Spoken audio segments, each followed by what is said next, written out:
Just a year ago, I was still dreaming. I could not even understand how these AAA developers created systems that looked so smooth they blew everyone's minds. As fluid as Last of Us, as precise as Mirror's Edge, and as vast as Assassin's Creed. And then it clicked. It was time to stop thinking and finally start working. Notice the posting, looking for a programmer skilled enough to create a parkour system. Everyone's hungry for work, all of them wanted to rush the project, but me? No.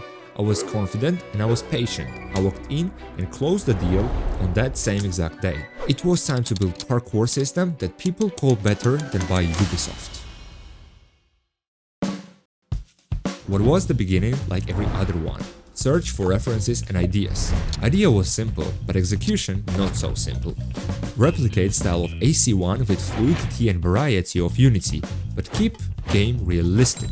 Here comes the core, I call it basic traversal. First crucial detail, AC uses two types of input, high profile that leads to going up and low profile which controls descent. This is the principle of player control.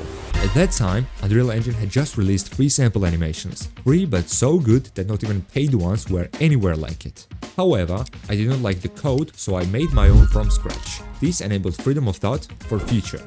Core is done, now comes the special traversal. These are the fancy moves and slides that give you slight dopamine boost. They rely heavily on math and did require some thinking to get them right, but in the end, results were worth it.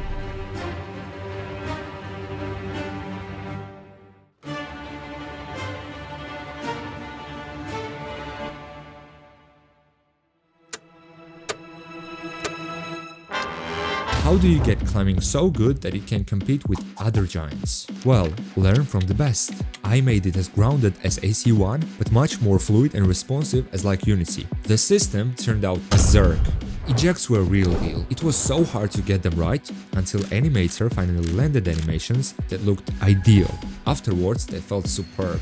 And lastly, it was time to connect all the pieces together to resemble the core idea of Outlaw's vengeance.